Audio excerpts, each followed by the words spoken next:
how do leaders know the keys to success in their organizations and in themselves? Well, the key is actually best described as a tree. Jesus told a story in Luke 13 about a tree that had no fruit. It was barren. And when the owner, who was God the righteous judge, said, "Cut it down. Why should it use up the soil?"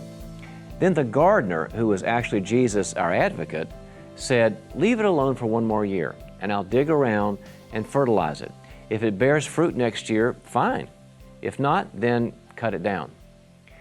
Well, this story validates all that we know from performance research about what makes successful leaders and successful organizations. And leaders miss what really does cause success. The fruit is what we all want to experience, like great KPIs and profit and market share, a great family, a personal fulfillment. We all want that fruit. But the real key is the soil. The healthy nutrients that we put into the soil of our lives and our organizations determines the fruit of our lives and our organizations. Let me explain this in the three parts of any tree: the fruit, and then the trunk, and the soil. Let's start with the fruit. There are three types of fruit in my leadership model. Let's say apples on an apple tree that leaders were designed to bear that are good and important. And I'll call them the three P's. They start with P. The personal is the first P. And personal has two aspects to it. It's anything on our skin. It's first of all our behavior. That's one aspect, which means I have a life of self-control and discipline versus struggling with bad habits that don't go away, or some lack of focus or a problem with follow-through. That's our behavior, the first part of the personal P. The second aspect of the personal is our emotions. We're feelings people, and having a healthy EQ or emotional intelligence is a great fruit, as opposed to having a lack of access to our feelings. Some leaders just can't even feel their feelings, or having inappropriate or even painful emotions like depression and anxiety, guilt, shame, anger attacks. So that's the first P. We all want good fruit in the personal aspect of our lives, and we don't want bad fruit. The second P is people. Relationships. As a fact, God and people, because God's a relationship.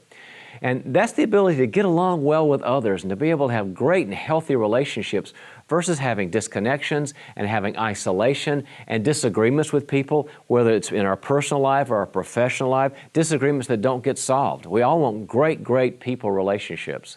So that's the second P. The third P is performance, meaning the task and the doing areas of life, the things we're called to do in our activities, such as finding our mission and knowing our gifts and having a great career that fits us and understanding our finances and being financially successful and having great service involvements versus being stuck in some glass ceiling, unsure of your place, not sure of your calling, basically not being optimized and fulfilled in who you are and where you're supposed to go. Well, that's the fruit. And when the fruit isn't what it should be, let me tell you what leaders do, because I've been working with leaders a long time. Leaders yell at the fruit, and they tell the apples, "Hey, you're too small and too dry, and I need you to be large and juicy right now." Well, any self-respecting apple would say to you, "Do you want large and juicy? Well, stop yelling at me and start digging around the soil," like in that passage. "Give me the right nutrients and water and light, and I'll give you large and juicy." So we're talking about a healthy tree of our leadership and life, which produces healthy fruit. So how does this happen? Well, first, a healthy tree has a strong trunk to bear it up and deliver the nutrients up from the roots to the fruits. This is the second piece. A strong trunk is our character. That's who we are inside. And our character, in all my books I've defined character as the capacities necessary to meet the demands of reality. The capacities necessary to meet the demands of reality. The realities of the leader have demands which we must meet, like aligning vision and values and people and culture and teams and marketing and finances and systems and operations.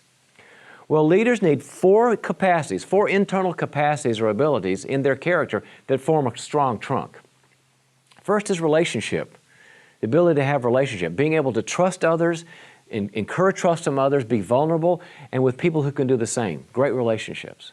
The second is responsibility, to be clear on your boundaries, to say no when you need to say no, and to confront well.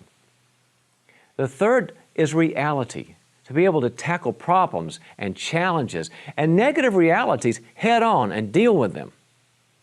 The fourth is readiness. And readiness is knowing who you are and what you're supposed to do and achieving your purpose. Those are the 4 R's, the 4 capacities that form the trunk of a very solid character. And now let's go to the third piece. Finally, since it all comes from the nutrients in the soil, leaders have to make sure that these are the right nutrients. And there are 3 of them. The first is grace. It's one of our favorite words, right? Where God and people are for you. No matter what, God and the right people are on your side and they want you to win. The second is the truth. And truth is just the data, research and information and biblical principles and healthy feedback from other people. And the third is time. Remember in the parable, the gardener said, give me a year. Sometimes we take less than a year, sometimes we take more than a year to grow. But a time is a process of events in which the ingredients are combined. Grace and truth are combined, like an oven combines things in a recipe. Well, we need these 3 ingredients, grace and truth and time, regularly and frequently. When your soil has these 3 in the right amounts and in the right categories, then they're metabolized and digested and they create a strong trunk of character, which then, guess what? It brings great fruit outcomes in your personal, people, and performance arenas. So remember, there are 3 parts to this. The fruit is how you gauge your successes and your challenges. The character is that you've got to engage in the process of being strengthened internally and relationally. And the soil, you need to be intentional to get those great nutrients, grace, truth, and time, in your system for the rest of your life.